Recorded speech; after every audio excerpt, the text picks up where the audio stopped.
you've testified that the security companies are appointed to secure the property of the municipality. Would it have been proper and open to EMPD to invite Madala VIP security into an operation where the EMPD has been asked by, let's say, the Hawks or subs to come and assist them? No, Commissioner, that would be completely out of bounds and out of script. If we are then invited to assist them, we assist them. We cannot carry on and invite more people. It just opens up and it makes a farcical of policing when information is being leaked all over the show to everyone. You overleaf at paragraph 22, then have a heading, analysis of the MOU and operational plan. You highlight what the investigations revealed and you reference the two documents which we have annexed as RS10 and RS11. Could you take the commissioners through that? Thank you. The one thing that I want to highlight on this first one with Medicare 24 is that if on page 30, and I've actually, maybe Advocate Defensive, if we can just highlight that specific paragraph, because when we start the investigation, this paragraph jumped out at us to say, but yes, vehicles that's being registered onto our name from a private firm or security company that we will use. But this paragraph is completely against any police training, knowledge that I have. Is that, and maybe if I can read that into record, is that EMPD will assist with registration of vehicles under EMPD as official vehicles, and we will be permitted to use blue and red lights to respond for and on behalf of EMPD. The cost of this will be for Medicare 24 and Anubis Protection Services. That's as if we outsource law enforcement now to a private company, to say you will respond on my behalf, you will actually act as a policeman. That's what this MOU purport to be. And that's why when I read this, it is so wrong that every fiber in my body jumps up to say, but this is wrong. There's something horribly wrong in this matter. And that's why the registration of the vehicles that is on our name actually red flagged, and the investigation initially say, but here is something much deeper and it's very wrong. And that's why we start with the disciplinary inquiry misconduct investigation. So the part you read is the last bullet point of these quote-unquote understandings as they appear at page 30. That's correct. The page 29 will deal with what Medicare 24 will provide. Yes. And then page 30 deals with what Ekurhuleni Metro Police Department will provide. Even health and legal services were now being outsourced to CAT, at least to Medicare 24, not CAT Protection Services. Just reading item 4 and 5. Indeed, Commissioner. Commissioner, do you want to read those into the record? We don't have to deal with them. I can, Commissioner. Medicare 24 Anubis Protection Services can assist when needed. All members are registered with PSIRA and are issued firearms through our VIP protection unit that are owned by Medicare 24 Holdings. 5, the CEO's health qualifications and legal degree can assist when needed in an event of a drug bust, and I can give legal advice where needed. 6, Medicare 24 can assist with drawing bloods in roadblocks for you, and staff will be available.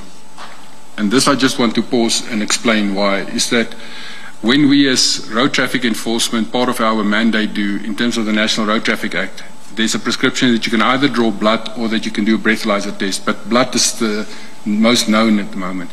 But the Criminal Procedure Act goes further to say when you draw blood, it must be by a registered medical practitioner.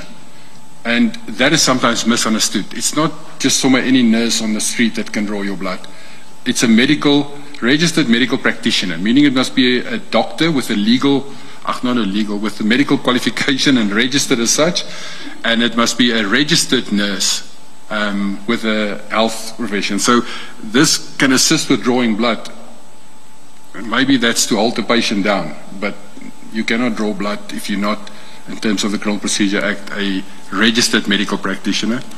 And then 7 is Medicare 24 can also manage your workman's compensation injuries on duty. That is also a very contentious issue because we're an employer and we're registered with the Compensation Commissioner, and the Compensation Commissioner deals with it, and we have staff on board that actually deals with our workman compensation within the department. It is not dealt with by outsiders in Ekurhuleni at all. So I think it was Commissioner Baloyi who made the point that according to this document, it was Commissioner Khumalo, technically this entity was taking over all the services provided by EMPD and acting for and on behalf of EMPD if they were to be followed. Is that your sense as well? That's only if this was ever approved and signed. This will never pass a proper legal department or through a scrutiny. Moving then to the next MOU, is there anything in particular you'd like to draw the Commissioner's attention to, insofar as that particular MOU is concerned? This MOU differs just that it is with CAT VIP security, which I've never heard before. And then on page 33, it states a specific list that this MOU will pertain to, where they will provide us with vehicles.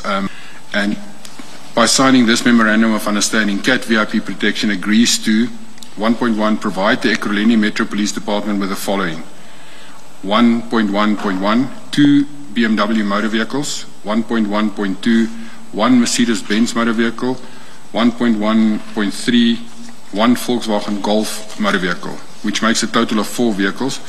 It also then goes to 1.2 to provide the Ekurhuleni Metro Police Department with a helicopter with which the department will fly for a maximum of 2 hours per month when needed for operations, and to assist the Ekurhuleni Metro Police Department with VIP protection services, skills transfers and tactical training.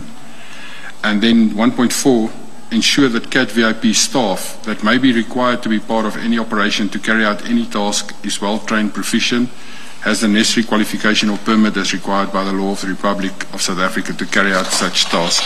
And then on page 34, it's the commitments from Ekurhuleni Police. They forgot the metro there, but the Ekurhuleni Police Department is that we agree to 2.1 to dedicate a duty officer, community relations to focus on crime prevention and community safety in and around the Ekurhuleni Metro, and to report those who attempt to commit, who have committed crimes of any nature, be it on the roads, in commercial or residential settlements, both in urban, semi-urban, semi-rural and rural settlements of the Ekurhuleni Metro. And just for pausing there, is that now it sounds like the Metro Police must report crime to a private company, whereas crime is the sole purveyor of law. We must actually report crime to SAPS and not to a private company at all. 2.2, the on-duty officer shall serve as a liaison to Community Officer EMPD in order to facilitate access to appropriate management and community resources. And 2.3, make the operational duty officer available to work in partnership with CAT VIP protection staff that may be called upon to assist in special operations. So it sounds as if we are really abdicating or giving everything away to a private company to become the Metro Police on our behalf.